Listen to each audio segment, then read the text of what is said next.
এবং আমাদের ঢাকা মহানগরের নেতৃবৃন্দ, কেন্দ্রীয় নেতৃবৃন্দ এবং আমাদের কেন্দ্রীয় অফিসারবৃন্দ সকলকে এবং আমাদের যে মিডিয়া ভাই বোনেরা রয়েছেন সবাইকে আমার সংগ্রামী শুভেচ্ছা।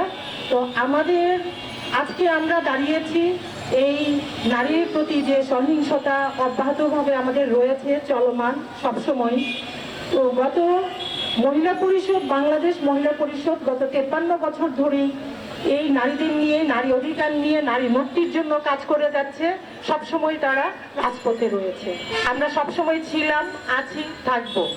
তো বাংলাদেশ মহিলা পরিষদের আমরা আমাদের যারা কর্মীরা রয়েছি তৃণমূলে, আমরা যেখানে তৃণমূলে কাজ করে থাকি, আমাদের একটি কাজ, আমাদের সেই সচেতনতা বৃদ্ধি করা।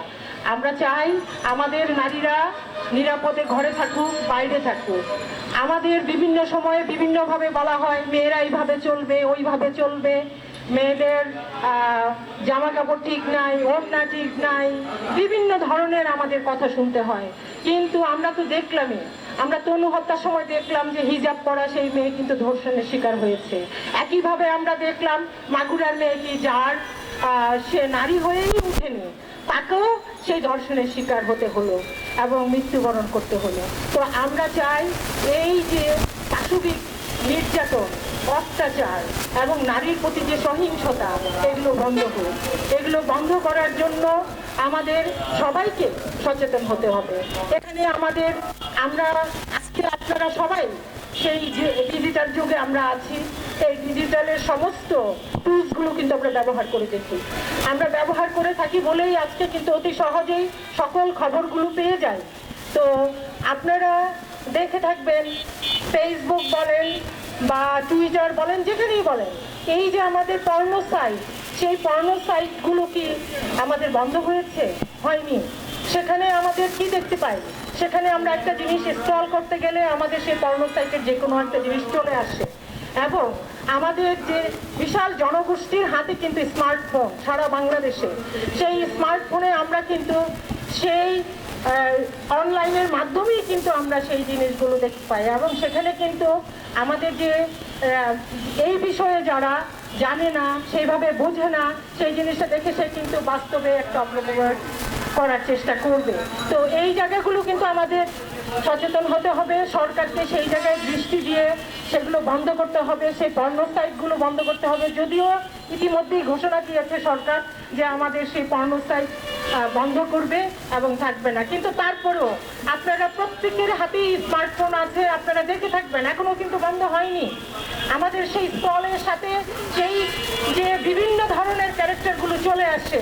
এখন আমাদের এই যে ভ্যালুসগুলো, আমাদের যে অবক্ষয় সমাজের, এই অবক্ষয়গুলো একদিনে হয়নি, দীর্ঘদিন এইভাবে যে আমাদের প্রজন্ম দেখে দেখে বড় হচ্ছে, তারা কি শিখছে? এখানে কিন্তু সেই জন্য সম্পর্কের জায়গাগুলো কিন্তু ভেঙে যাচ্ছে। তা নাইলে কি করে বোনের শ্বশুর তার ছোট বোনকে দর্শন করে? তো এইভাবে আমরা দেখতে পাই চাচা ভাতিজাকে দর্শন করছে।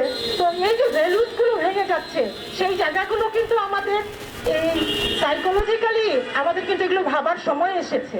আমাদের সবাইকে এই বিষয়গুলো ভাবতে হবে, সেই জায়গাগুলো কাজ করতে হবে, চিহ্নিত করতে হবে।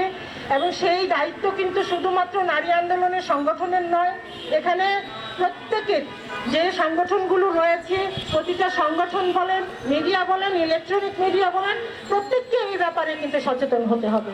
তো আমরা চাই আমরা সকলে এই যে নারীদের বিষয়ে এবং যে আমাদের নির্যাতনের শিকার ছোট থেকে একেবারে সেই বৃদ্ধ নারী পর্যন্ত, এমনকি ছেলেরাও এর থেকে বাদ পড়ছে না। আপনারা ইদানিং দেখছেন সেখানে মাদ্রাসার ছাত্ররা সেখানে শিকার হচ্ছে, নির্যাতনের শিকার হচ্ছে, যৌন হয়রানির শিকার হচ্ছে। এই যে তারা বলাৎকারের শিকার হচ্ছে, কেন হচ্ছে? তো সেই জায়গাগুলো কিন্তু আমাদের চিহ্নিত করতে হবে। সেই চিহ্নিত জায়গা ধরেই আমাদের কাজ করতে হবে, আমাদের সরকারের কাছে পৌঁছে দিতে হবে এই বার্তাগুলো। আমরা সকলে মিলে আমাদের এই বাংলাদেশকে আমরা যদি এগিয়ে নিতে চাই, এই জায়গা থেকে এই নির্যাতনের বন্ধ প্রতিরোধে আমরা যদি কাজ করতে চাই, সকলে মিলে নিশ্চয়ই আমরা পারবো। আসুন আমরা সকলে মিলে এই জায়গাগুলো আমরা কাজ করি, আমরা আমাদের সংগ্রামকে এগিয়ে নেই, ত্বরান্বিত করি। সবাইকে ধন্যবাদ।